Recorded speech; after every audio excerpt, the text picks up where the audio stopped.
día nos toca el domingo 37, que tiene como título una pregunta. ¿Son todos los juramentos son malos? ¿Podemos afirmar que todos los juramentos en sí son negativos o no se pueden hacer o de alguna manera atentan contra lo que Dios nos enseña en su palabra? Y vamos a leer Mateo 5, versículos 33 al 37. Mateo 5, versículos del 33 al 37.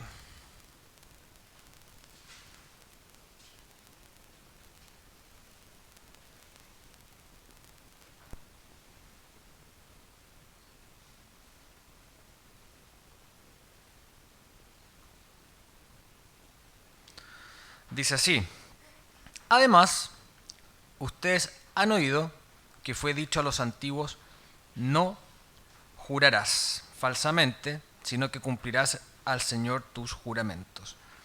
Pero yo les digo, no juren en ninguna manera, ni por el cielo, porque es el trono de Dios, ni por la tierra, porque es el estrado de sus pies, ni por Jerusalén, porque es la ciudad del gran rey.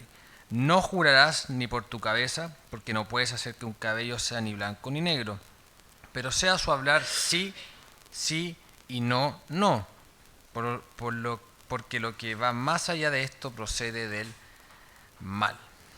Entonces vamos a ir a nuestra primera pregunta, que es la pregunta 101. Dice: ¿se puede jurar santamente en nombre de Dios? ¿Se puede jurar santamente en el nombre de Dios? Y la respuesta es sí. Cuando el magistrado o la necesidad así lo exijan para sostener y confirmar la fe y la verdad para la gloria de Dios y el bien de nuestro prójimo. Pues tal manera de prestar juramento está fundada en la palabra de Dios y en consecuencia ha sido rectamente empleada por los santos, tanto en el Antiguo como en el Nuevo Testamento. Vamos a tener un poco en esta pregunta antes de pasar a la otra. El tercer mandamiento es un mandamiento que se recibe o se enseña en dos domingos distintos de uno del otro. Y puede parecer extraño, porque ¿por qué vamos a darle tanta importancia, cierto, a un día adicional para esto? O incluso puede ser como medio trivial. ¿Para qué vamos a seguir profundizando? Hay tantos otros temas, cierto, éticos o que nos apremian más, entre los que elegir. Francamente, prestar juramento parece ser una lección como bastante mala para agregarle un domingo más. Como que no se da eso. Pero lo creamos o no, el juramento fue un tema muy importante, muy candente y que fue muy atingente en la época de la Reforma. Siempre hay que contextualizar cuando se escribió el Catecismo de Heidelberg el ambiente en el que estaba siendo escrito. Hoy día ya tenemos más conocimiento y hemos podido aprender de siglos de historia, pero ahí en ese momento había una lucha, cierto, gigantesca contra lo que eran las creencias que tenía la Iglesia. Entonces, para empezar, los reformadores de la época tuvieron que pensar en lo que era la consejería pastoral a los ex católicos, toda la gente que, cierto, que estaba uniéndose al movimiento de la Reforma y que habían hecho en su minuto votos monásticos, por ejemplo, para unirse a un monasterio, incluyendo muchas veces la promesa del celibato de por vida. Y ahora la Reforma un poco cuestionaba esos votos que habían hecho, esos juramentos que ellos habían hecho ante Dios y la Iglesia. Incluso Juan Calvino, consideró que estos votos eran de alguna u otra forma precipitados, ¿cierto? Habían sido basados en contingencias futuras que ellos veían y hechos con la intención de merecer o ganarse el favor de Dios. Esa era la intención que había en esa época de estos votos. Pero, como ustedes muchos ya sabrán, el solo hecho de pensar o creer que por un juramento te vas a ganar la gracia de Dios o el favor de Dios, ya por sí podríamos decir que eso es abominable o no es agradable a los ojos de Dios.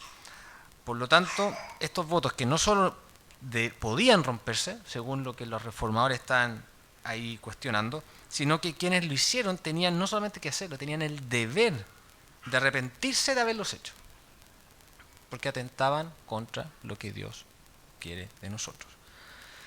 Más importante para el catecismo eran los votos hechos a santos o ángeles, dado que solo Dios puede conocer el corazón y Dios es quien nos va a ser responsable de los asuntos de nuestro corazón, de las cosas que queremos. Jurar por cualquier otro no solamente no le gusta a Dios, sino que también es una afrenta o una afrenta a la autoría que Dios tiene per se. Entonces, si juras, por ejemplo, yo juro sobre, no sé, la tumba de mi mamá, como un dicho bien conocido acá en Chile, juro por mi madre, por la tumba de mi mamá, ya, porque si está muerta tienen que decir la tumba de mi mamá. Estás pidiendo a tu mamá, miren lo que estamos pidiendo a nuestra madre, que incluso muerta le estamos pidiendo a ese, que garantice, ese me fue el punto acá, que garantice tu veracidad y te juzgue si mientes. O sea, le estamos traspasando nuevamente la responsabilidad a nuestra mamá, que no tiene nada que ver con lo que nosotros hacemos o juramos. Pues. Ya estamos grandes para andar en eso. Pero tu mamá, por muy especial que sea, me imagino que todas las madres aquí son especiales y las que no están fueron especiales, no podemos decir que una sabe lo que tu corazón tiene o juez. Entonces, solo Dios es digno de ese honor, porque Él realmente conoce tu corazón, Él realmente sabe lo que estás queriendo pensar o decir. ¿Se está metiendo alguien? Ahí. Ya. Entonces, miren lo que dice Mateo 10:28. Mateo 10:28 dice: no teman a los que matan el cuerpo, pero no pueden matar el alma. Más bien teman a aquel que puede destruir tanto el alma como el cuerpo en el infierno. Ojo con deshonrar el nombre del Señor. Por eso hay que tener mucho cuidado con el juramento que uno hace. Hacerlo, juro por mi mamá, y después no cumplirlo, estás deshonrando el nombre de tu madre, que ya es grave, porque hay que honrar a tu padre y a tu madre. Pero aún es mucho más grave no cumplir un juramento cuando es bajo el nombre del Señor. Y acá habla de temor de Dios. Muchas veces también nosotros en la iglesia protestante en general hablamos del temor de Dios como si fuera más que temor, es un concepto como que yo le tengo respeto a Dios, ¿cierto? Le tengo como respeto a mi autoridad. Yo no sé de dónde hemos sacado ese contexto. En verdad, temor de Dios habla literalmente de temor de Dios, que es aquel que creó el cielo, la tierra, el universo, y hay que tenerle temor a este ser que es infinitamente más poderoso que nosotros. Otra cuestión que fue bastante apremiante durante la época de la Reforma, nuevamente recordemos, Catecismo Heidelberg se escribió a raíz de esto, era que en primer lugar, los juramentos eran legales. El ala anabaptista de la Reforma creía que Mateo y Santiago en sus textos prohíben el uso de cualquier tipo de juramento, pero sin embargo, el catecismo de Heidelberg, como todos los reformadores magisteriales que había en aquella época, defienden el uso de juramentos, y uno puede pensar que acá hay una especie de contradicción. Pero considerando la directa enseñanza de Jesús sobre el tema, entonces vamos a la autoridad máxima, ¿qué justificación tenemos para hacer juramentos, ya sea ante un juez, en una ceremonia, por ejemplo, matrimonial, o en una conversación privada? Primero, miremos lo que dice Jesús en su contexto. Unos pocos versículos que Jesús decía y que dejó en claro que no vino para abolir la ley, sino para cumplirla. Volvemos a Mateo 5:17. O sea, volvemos a Mateo 5, el versículo 17. Dice así Jesús: no piensen que he venido para abrogar la ley o los profetas. No he venido para abrogar, sino para cumplir. Entonces, su problema no es con la ley misma, que ordenaba al pueblo servir a Dios y aferrarse a Él, y por su nombre jurarás. En Deuteronomio 10:20 dice: por el nombre de Dios jurarás. Entonces, lo vemos como tradiciones humanas que se añadieron a la ley. Entonces aquí, lo que yo decía antes, acá no hay una contradicción lo que dice Mateo y Santiago de que no juraréis en el nombre del Señor, si Jesús mismo dice: yo vengo a cumplir la ley. Y Deuteronomio 10:20 habla de eso. En este caso en particular, Jesús está denunciando la práctica muy común que existía en el siglo I, en los judíos particularmente, de jurar por algo distinto de Dios.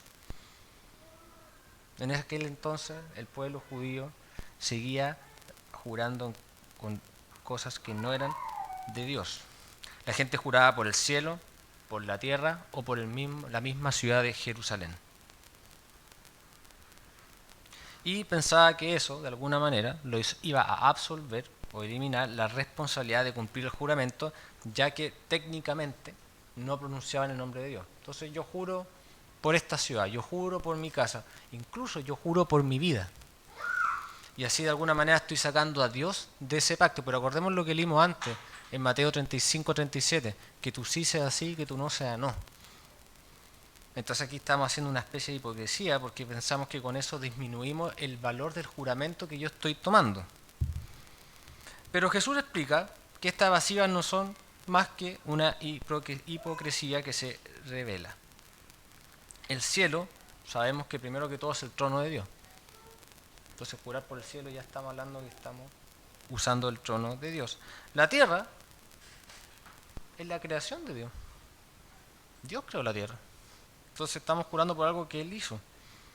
Entonces, y Jerusalén es los judíos que juraban por Jerusalén como una ciudad divina. Bueno, era la ciudad, ¿cierto?, de donde se iba a cumplir la promesa de Dios. Era la ciudad de Dios. Pero más allá de eso, yo puedo jurar por mí mismo. Yo soy creación de Dios. Entonces no le vamos a bajar el perfil por decir yo juro por algo adicional que no sea el nombre de Dios. Tiene el mismo peso y la misma significancia y, por decirlo, poder. Entonces se convirtió en un ejercicio de falsedad, básicamente. Entonces simplemente tienes que di lo que quieres decir y piensa lo que dice. Basta de nosotros andar como con reformulaciones buscadas. Somos expertos en buscarle como el resquillo a las cosas legales. Y acá con los mandamientos igual. Es casi seguro que Jesús rechazaba la manipulación de los juramentos en lugar de todo tipo de juramento.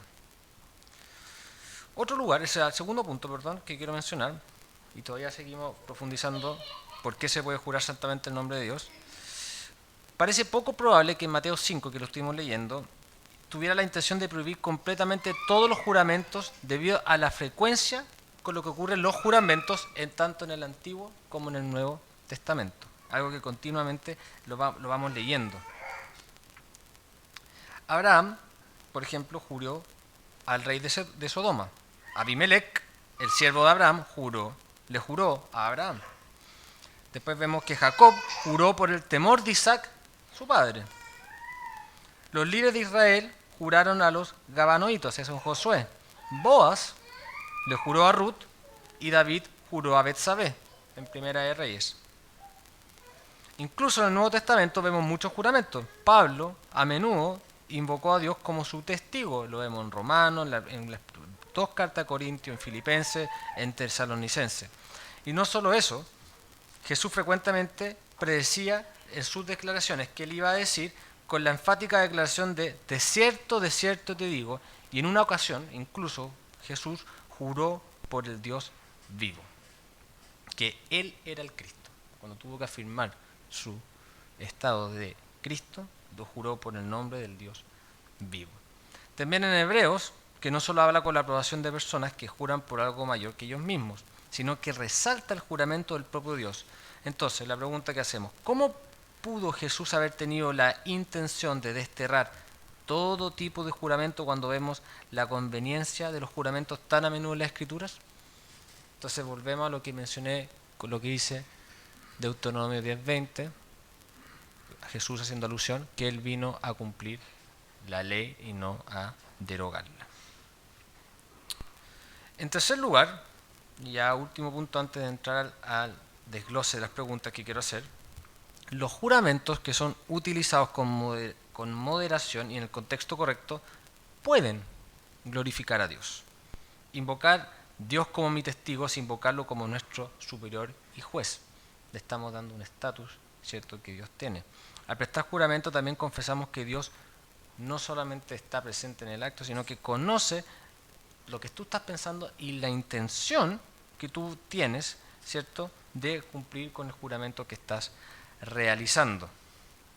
Entonces, como lo expresa, hay un autor que dice así: al hacer un juramento, estamos confesando nuestra fe. Dios y nadie más, ni siquiera nosotros mismos, funciona como verificador de nuestras palabras. Entonces, aquí estamos viendo que los juramentos, como dice la pregunta, ¿se puede jurar santamente en nombre de Dios?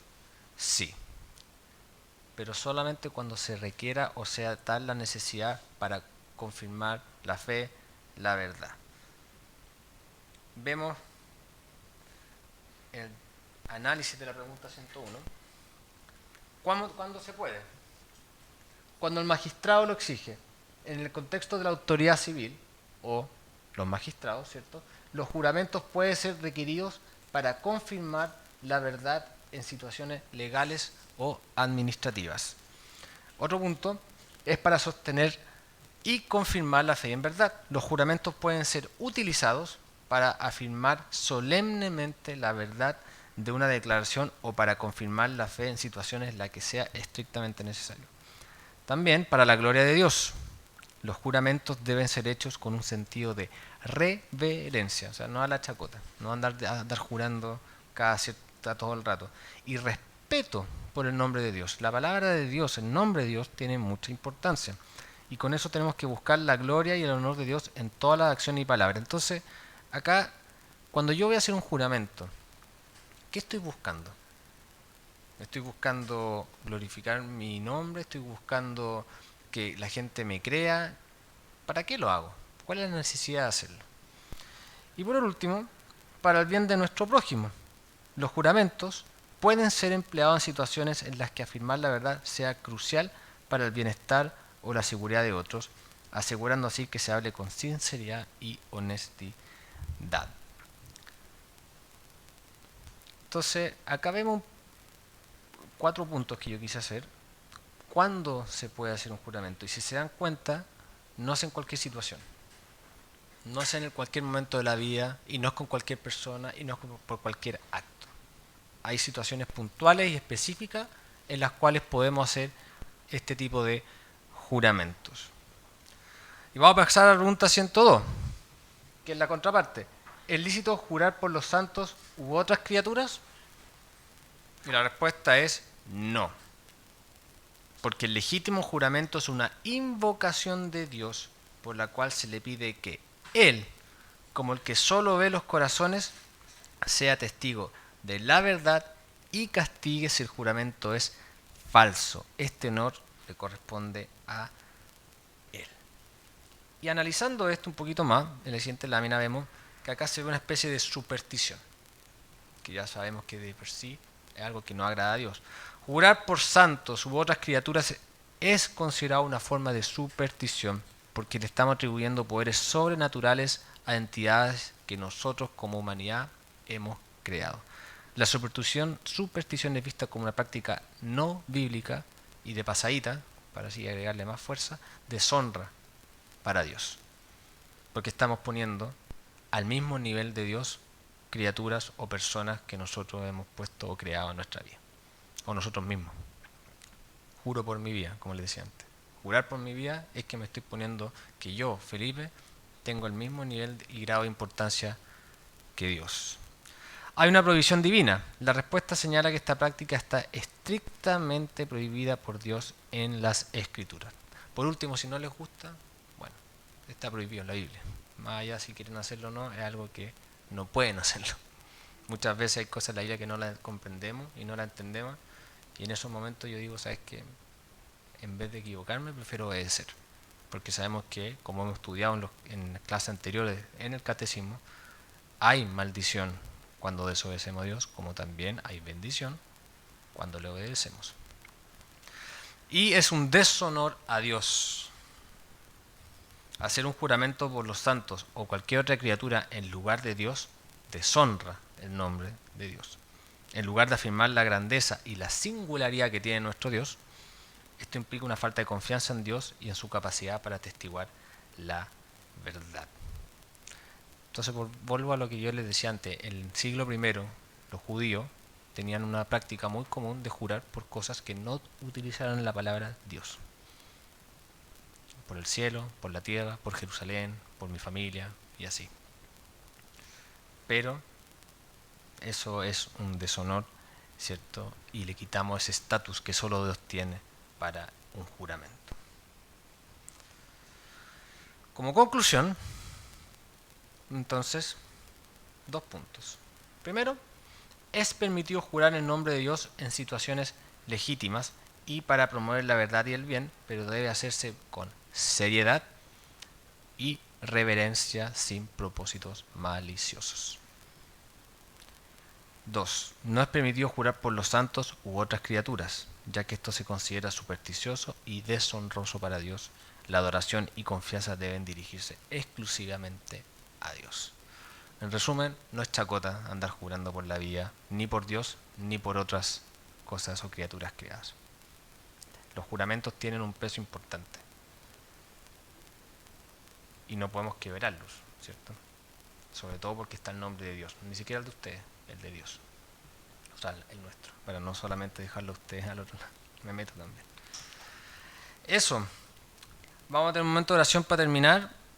Vamos a empezar a preparar.